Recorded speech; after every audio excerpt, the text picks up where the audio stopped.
भारत को विदेशों से डील करनी हो, चीन पाकिस्तान को कच्चा चबाना हो, या रूस यूक्रेन में यूरोप की प्रेशर को हैंडल करना हो, मोदी कैबिनेट 2.0 के विदेश मंत्री एस जयशंकर अकेले काफी है।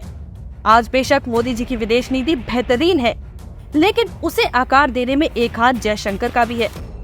जयशंकर अंतर्राष्ट्रीय शतरंज के खेल में विश्वनाथन से कम नहीं साबित हुए। उनके कार्यकाल में हमने पहली बार एक ऐसा नेता देखा जो भारतीय इंटरेस्ट को सबसे ऊपर रखता है। वो बेझिझक वेस्ट की दोगलेपन को आईना दिखा देते हैं, फिर चाहे वो अमेरिका हो या यूरोप। जयशंकर झुकने वालों में से नहीं, हमेशा बने भारत की ढाल। पोखरण 2 के बाद भारत और अमेरिका के संबंध बेहद खराब थे। तब ज्वाइंट सेक्रेटरी के रूप में जयशंकर ने अपने रणनीतियों से न्यूक्लियर डील पर अमेरिका से साइन करवा लिए। इसके बाद उनका सबसे बड़ा फोकस था भारत द्वारा पड़ोसी देशों से अपने रिश्ते बेहतर और मजबूत करना। 2006 से 2007 में अमेरिका और भारत के बीच 123 एग्रीमेंट में भी जयशंकर ने अहम भूमिका निभाई थी। 2007 से 2009 के बीच जब जयशंकर सिंगापुर में भारतीय हाई कमिश्नर थे, तब दोनों देशों के बीच आर्थिक एग्रीमेंट हुआ और उनकी विदेश नीतियों के चलते ही सिंगापुर में भारत व्यापार को एक नया बूस्ट मिला। 2013 में यूपीए के दौरान जब वो अमेरिका में भारतीय राजदूत बने, तब चीन ने भारत में घुसपैठ की कोशिश की। तब अचानक चीन पीछे हट गया, जिसके पीछे और कोई नहीं, जयशंकर की रणनीतियां थी जिसने चीन को फैसला बदलने पर मजबूर कर दिया।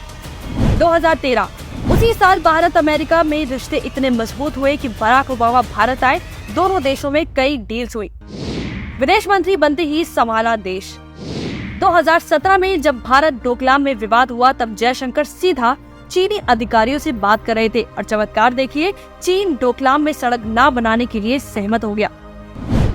2019 में जब कश्मीर से 370 खत्म हुआ, तब विदेशी मंच पर पाकिस्तान बहुत उछला और भारत के खिलाफ खूब जहर उगला, सबको भड़काया।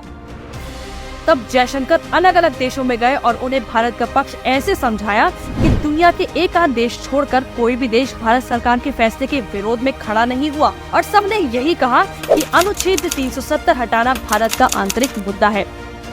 सिर्फ 6 महीने के अंदर अमेरिकी राष्ट्रपति डोनाल्ड ट्रंप और मोदी जी की 2 मुलाकातें, ये कोई आम बात नहीं थी। जब महामारी में पूरी दुनिया ने अपने देश के दरवाजे बंद कर दिए थे और जयशंकर वुहान में भारतीय छात्रों को एयरलिफ्ट कर भारत वापस लाए।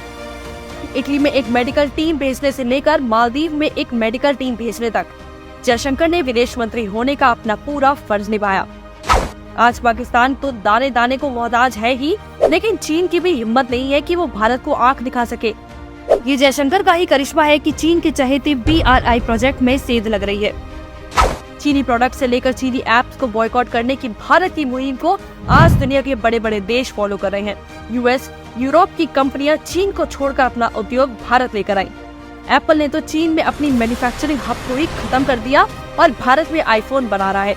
CAA पर अमेरिका ने कोशिश की भारत पर उंगली उठाने की, लेकिन जयशंकर ने साफ कर दिया, भारत के मामले में किसी को बोलने की जरूरत नहीं है, भारत अपना भला जानता है। किसी ने सही कहा है, असली हीरे की पहचान सिर्फ जौहरी को होती है। पीएम मोदी ने जयशंकर को चुना क्योंकि वो जानते थे उनकी कूटनीतियां भारत के काम आएंगी। आज भारत विश्व गुरु बनने की राह पर है क्योंकि उसके पास मोदी जी जैसा प्रधानमंत्री और जयशंकर के रूप में हुक्म का इक्का है।